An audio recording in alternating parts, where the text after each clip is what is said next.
I mean, it drives me crazy when uh, well, first, it drives me crazy anytime we lose business as a state, because I know, I mean, and I can recite the stats just in major feature film and television series over the last 5+ years. We've lost more than 100 major feature film and television series that would have spent more than $2 billion here in the state and Wow. used over 300,000 hotel room nights. So when you're talking about, and now look, the pushback, the devil's advocate side will say, yeah, but the state budget is over $100 billion. So like 2 billion is only 2% of that entire a year's budget. But the reality of it is, think about how important it would be for any company. I mean, specifically two stories. Yep. How important would another $100,000 of business be? I mean, it's huge to a lot of businesses. So it drives me crazy every time we lose business. What drives me even more crazy is when we lose business to other states that try and fake Florida. It's not authentic. It's not real. And yes, of course, probably 90% of the audience that sees it doesn't know the difference and doesn't care Right. that it is in Florida. But there's a lot to be said for being authentic. And I think when you watch a film or television series, really critical that set in Florida or has a Florida story and isn't done in Florida, it just doesn't look, sound, feel the same.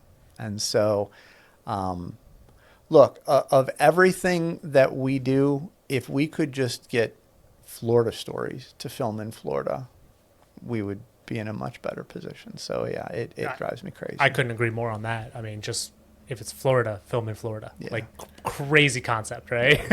What's done to, it's a strong word, but what's done to combat that? Nothing. Yeah. There's nothing you can do.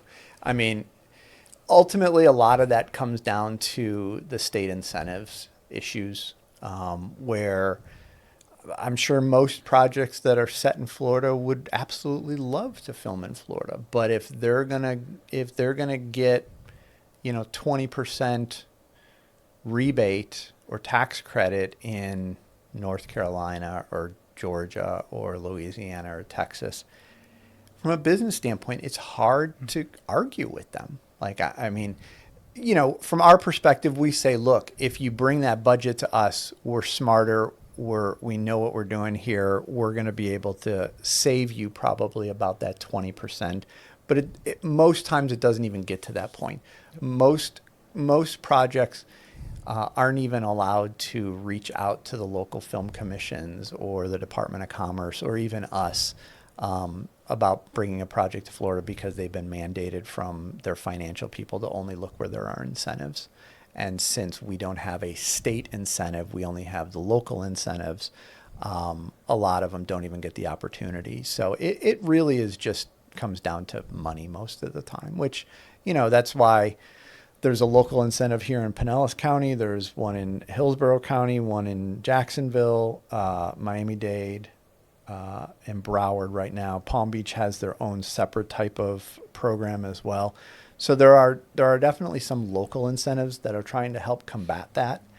But if you're doing a 40-50 million dollar project, it's a just a financial situation where they'll go to a state with a bigger incentive.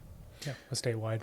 Yeah. If like Film Florida or our local representatives weren't here, what do you think the long-term effect would be of not having these incentives, and where would we end up? Well, I mean, we know in the last decade, since we haven't had a statewide incentive, that production is down. There's no doubt about it. Production is down, infrastructure is down.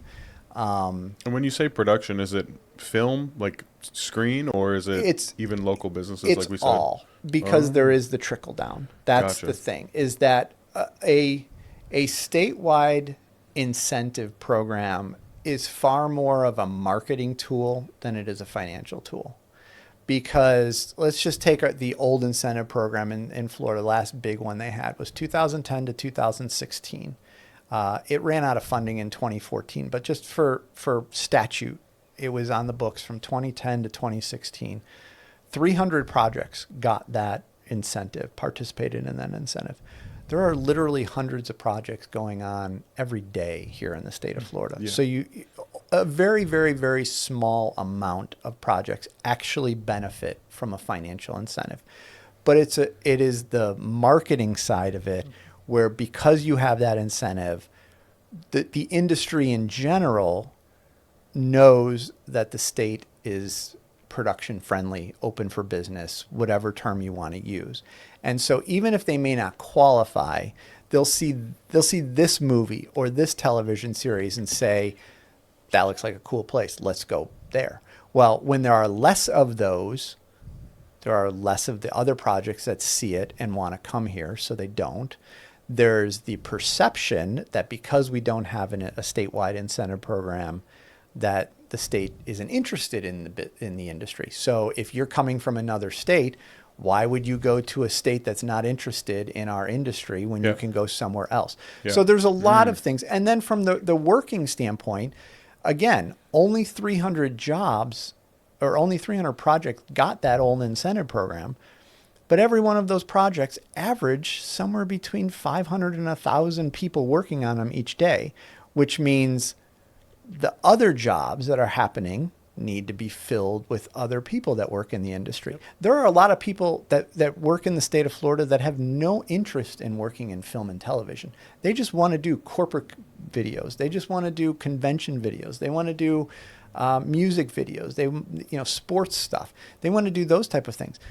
But if the people that traditionally work in film and television are not working in film and television, well, they got to find other jobs. And so they may be more experienced than that other crew base. Yes. So then those people are taking jobs from other people, and the other people don't have the ability to gain experience, to get better, to hone their craft. And so they may end up working a side job that has nothing to do with our industry, and then that doesn't help them get any better. Or they may just say, you know what, I'm out of here. I just got to, it's supply and demand. Yep. And so they go somewhere else. They go to another state. And then we have cultivated that individual to a certain extent. Maybe they went to school here. Maybe they started working here. We've trained them to a part, and now we've lost it. And so we don't have that. We're not reaping the benefits of that person that got their education in Florida, started their career in Florida. Now they're going to go take advantage of the work in whatever other state. And we have to start as an industry again,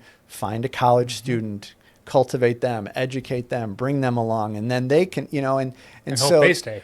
And hope they stay. Right. I mean, and so that's the trickle down effect of not having that statewide program. It really is more of a marketing, and it ends up being a supply and demand issue. Wow. You had a list of all the counties and places that are. What are they doing right? What are some of the positives that these counties are doing that other counties or other municipalities can take from it? Well, they are showing initiative, and they are being assertive. A lot of I think. Look, Florida is a wonderful place. Nobody's going to argue. If it wasn't that great, we wouldn't be here ourselves. But I do think there's a lot of complacency in the state, and I think there's a lot of arrogance in the state in terms of, well, we're Florida. We don't need to do any of that other stuff because we're Florida. And everybody wants to move here, and we have low taxes, and we have beaches, and we have theme parks. Yes, we have all of those things. But you could also go to Puerto Rico. But there are like the pushback that I'm fighting in my area up in Central Florida is, yes, but we also have ridiculous traffic, and we also have overpopulation, and so they're like, everything's not perfect, and that's okay. It's okay to say we love our state, but we still need to work on some things. The counties and the municipalities that are doing well right now, it's because they are assertive, and they have said, this is an industry that has high wage, high tech jobs, and that shows off our area. And those are good things. And so if it means we need to incentivize productions and projects to come to our location so we can get those high-tech jobs and we can show off our area. Let's do it. And to their credit, some of them, there's municipalities that are giving a $10,000 grant. That's it, $10,000. And they know that they're not going to get a feature film for it. They're not going to get a massive television series. They're going to get a small budget. But they know it's important to cultivate. It's low at $10,000. Now, there are other programs that are giving up to $800,000 or even more per project, assuming they check all the boxes and spend the money and hire the people. But there's a wide range, and the areas that are doing well have said, regardless of everything else going on, this is an industry that's important to our location, and we're going to support it. And there's a lot to be said for just saying, this is important, we support it. It doesn't always have to be financial. That's the biggest thing that I have been disappointed in with our state legislature. Is it's one thing if you don't want to give financial support to an industry or whatever, okay? If you just have that philosophical belief that incentives are not the way to go, we don't believe we should give financial incentives, we can respectfully disagree with that. That's fine. Yeah. But when legislators go out of their way to harm an industry that has been here for over a century, that's where I'm frustrated. If you don't want to support financially, okay. But there's no reason to actively try to do damage to Floridians, okay? There's the only people that get hurt when the legislature does things to damage us is us. They're not hurting Hollywood, Hollywood, California in this case. They're not hurting the woke Hollywood liberal elites.